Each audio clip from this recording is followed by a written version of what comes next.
ఏడుస్తూ కన్నీరు తన యేసు క్రీస్తు యొక్క పాదాల మీద కాడుస్తూ ఆమె తల వెంట్రుకలు చూసి ఏం చేస్తుంది? తుడుస్తూ ఉన్నాడు. చూడండి కదా, తుడుస్తూ ఉంటే ఆమె విలువైన అత్తరు తీసుకొని తన యేసు క్రీస్తు యొక్క పాదములు ఏం చేస్తుంది?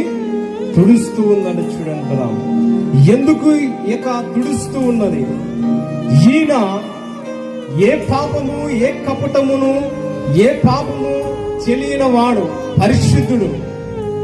ఈయన అనేకములు రక్షించబడుతున్నాడు. ఈ భూలోకంలో ఎవరు కూడా క్షమించరు నన్ను. ఏ ఒక్కరు కూడా దగ్గర తీసుకోలేదు. ఏ ఒక్కరు కూడా గాయపరిచిన వాళ్ళ దగ్గర తీసుకోలేదు.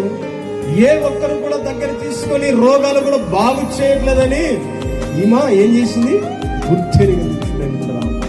గుర్తెరిగి యేసుక్రీస్తు ఏ ప్రదేశంలో ఉన్నాడో ఆ ప్రదేశానికి వెళ్ళి ఆమె ఏం చేసింది?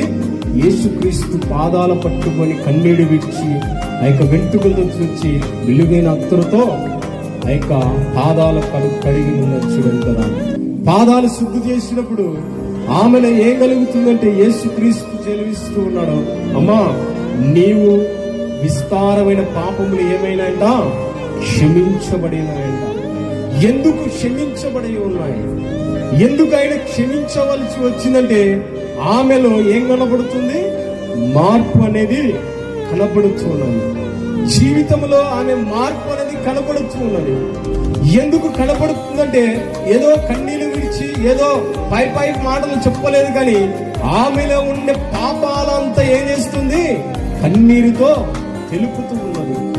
కన్నీరుతో తెలుపుతూ ఉన్నది కాకుండా ఆమె వెంట్రుకలు తీసుకొని ఏం చేస్తుంది? తుడుస్తూ ఉందండి. చూడండి కదా, ఆ కాలంలో అత్తరంటే చాలా విలువైనది, చాలా విలువైనది అత్తరు. ఆ అత్తరు తీసుకొని తన పాదములు కడుగుతూ ఉన్నది. అంటే ఆమె ఏం చేస్తుందంటే యేసుక్రీస్తును విస్తారంగా ప్రేమించను అని రాయబడింది.